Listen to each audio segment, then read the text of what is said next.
Bismillahirrahmanirrahim. This is the third lecture in the series of lectures on Wren and Martin High School Grammar Book. इसमें हम chapter number 4 parts of speech को discuss करेंगे.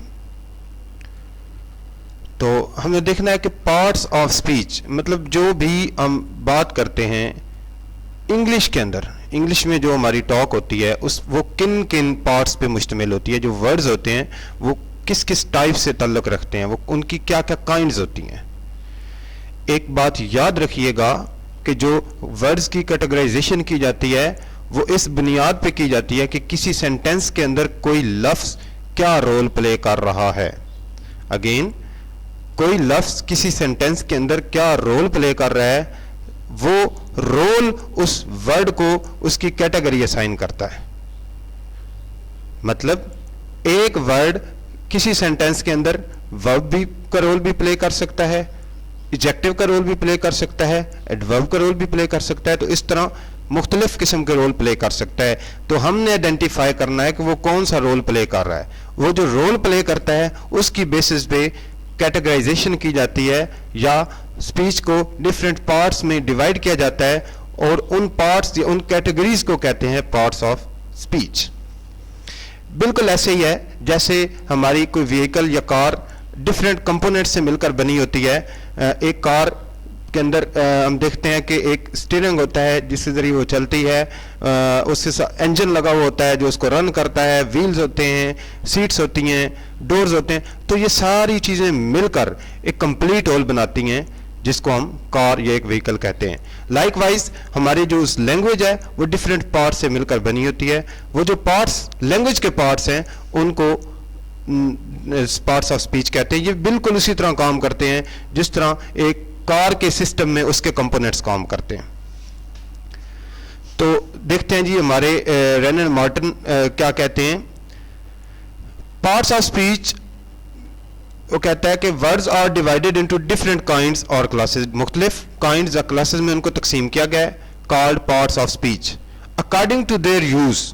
जो इस्तेमाल है उनका, that is वो है according to the work they do in a sentence, कि वो जो किरदार अदा करते हैं, जो काम वो करते हैं एक सेंटेंस के अंदर. कहते हैं parts of speech are 8 in number. मुख्तलिफ जो ग्रामेरियंस हैं उन्होंने कुछ ने 8 कैटेगरीज बनाई हैं, कुछ ने 9 बनाई हैं. तो जो रेन एंड मार्टिन की बुक है इसमें जो है वो 8 कैटेगरीज डिफाइन की गई हैं. First one is noun, then is adjective, then pronoun, verb, adverb, preposition, conjunction and interjection. देखते हैं जी नाउन क्या है. A noun is a word used as the name of a person, place, thing, as Akbar was a great king. तो noun जो है वो किसी जगह, शख्स या चीज का नाम है. उसने एग्जांपल दी है कि अकबर एक अजीम बादशाह था. अकबर, अकबर जो है यहाँ पे हमने अकबर एक शख्स का नाम लिया है. तो यहाँ पे जहाँ पे किस चीज़ का नाम लिया गया हो दैट इज कॉल्ड नाउन. अब देखिए नेक्स्ट, कोलकाता ये भी एक चीज़ का नाम है. द रोज ये भी एक चीज़ का नाम है. द सन, इस तरह मतलब आप देखिए मुख्तलिफ जगहों पे मैंने आइडेंटिफाई किए हैं, सिर्फ सब्जेक्टिव रोल जो प्ले कर रहे हैं सब्जेक्ट की जगह पे जो खड़े हैं, सो दैट के इजीली अंडरस्टैंड किए जा सके. His courage,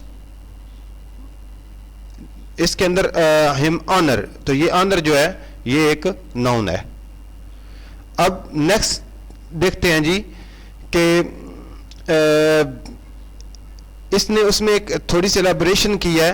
the word things include all objects that we can see, we can hear, taste, touch और स्मेल. थिंग्स के अंदर वो सारी चीज़ें आती हैं, उन सब चीज़ों के नाम आते हैं जिनको हम देख सकें, सुन सकें, चख सकें, टच कर सकें या सूंघ सकें. और वो चीज़ भी आती है जिसको हम सोच सकें. आगे आता है जी adjective. An adjective is a word used to add something to the meaning of a noun. Adjective वो वर्ड्स हैं, वो ऐसी वर्ड्स की कैटेगरी है जो कि हमारे नाउन्स के मीनिंग में कुछ इजाफा कर रही होती है. वैसे कुछ ग्रामेरियंस जो इसकी कंप्लीट डेफिनेशन करते हैं वो ये कहते हैं कि एडजेक्टिव वो वर्ड्स हैं जो नाउन और प्रोनाउन, नाउन या प्रोनाउन में से किसी एक को मॉडिफाई कर रहे हो, किसी एक के मतलब में कुछ थोड़ा बहुत इजाफा कर रहे हो। He is a brave boy, तो यहां पे जो ब्रेव है ये थोड़ा सा कुछ बता रहा है कि वो कैसा बॉय है, वो ब्रेव है या वो ड्राकल है, या वो मतलब जो है वो मतलब वो किस तरह का है। आगे there are 20 boys in this class, तो ये 20 जो है ये बता रहा है बॉयज की, मॉडिफाई कर रहा है 20 बॉयज हैं।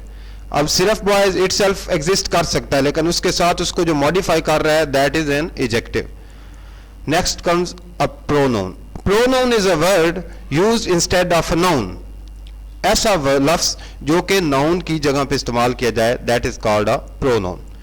John is absent because he is इल।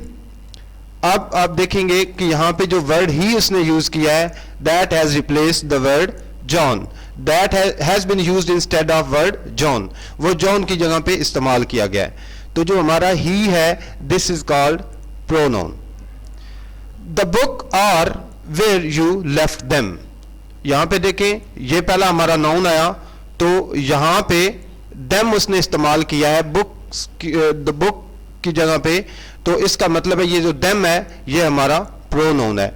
हमने उसकी रेपिटेशन को कम करने के लिए या उसको बार बार इस्तेमाल करने से बचने के लिए, क्योंकि वो हमारी लैंग्वेज की जो ब्यूटी है उसको खराब करता है। Next come verb. A verb is a word, verb एक ऐसा लफ्ज है use to express an action और state.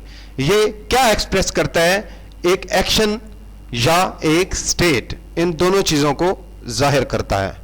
The girl wrote a letter to her cousin, wrote लिखा, a letter to her cousin उसने खत लिखा, this is an action. This is a big city, तो यहां पे उसने ये डिफाइन किया है is a, this is showing state of something. Iron and copper और यूजफुल मेटल्स, अगेन आप देखें it is showing some state, it is not showing any action. Next comes an adverb. An adverb is a word used to add something to the meaning of a verb, adjective or another adverb. इसको आप आसानी से समझना चाहें तो ऐसे भी कह सकते हैं कि नाउन और प्रोनाउन के अलावा बाकी जितने पार्ट्स ऑफ स्पीच हैं उनको जो वर्ड मॉडिफाई करता है या उनके मीनिंग में इजाफा करता है, that very word is called an adverb. तो यहां पे हम देखते हैं इन्होंने जो एग्जांपल्स दिए हैं, he worked the sum quickly. अब उसने ही वर्कड द सम, यहां तक तो हमें पता चला, लेकिन कैसे किया जो उसने वो काम किया, वर्कड द सम क्विकली, तेजी के साथ। So it is modifying worked the sum. The word that is modifying work the sum is called adverb. This flower is very beautiful, this flower is beautiful, but this flower is very beautiful. Flower is beautiful, beautiful उसकी एक quality को show कर रहा है, flower के meaning में कुछ इजाफा कर रहा है, बट वेरी ब्यूटीफुल इज